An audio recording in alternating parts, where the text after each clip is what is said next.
کوکمون دو سول ره هستیم اول برابر با بی بمول در تیونر گوش شده.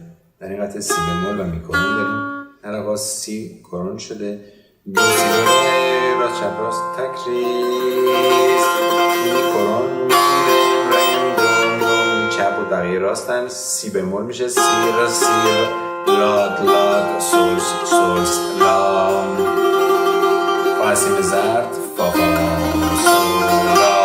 دوم یه دو دو دو اشاره به سی کرون میکنه.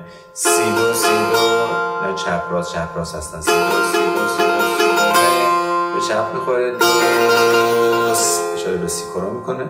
دوم یه رو لا لا سول فا لا فا هستیم زرد اومد.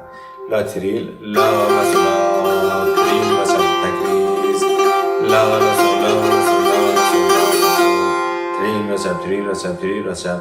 لا انگشت اول لا سی لا سی سی لا سول. دوم یه روی سول راست چپ راست راست و اشاره به فا میکنه. سول تریل سول سول سول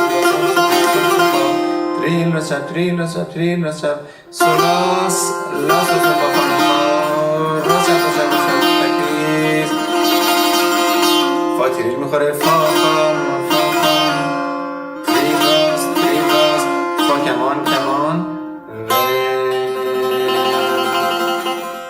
فا انگشت اول فا فا سول انگشت اول لا سیل سول تکریز اشاره به لا کرون میکنه. سول فا می اینا با ریز مییم با تکریز از سول به فا بعد به می و بعد به فا دوباره می فا سول سول تریل میخوره سول سول سول تریل و چپ تکریز حالا تریل و چپ تریل و چپ سول سول سول فا کمان ریز میخوره فا تریل و چپ تریل و چپ فا سول فا اینجا فا به می اشاره میکنه و بعد می انگشت دوم کمان ریز میخوره. می تریل راست می فا می ره سول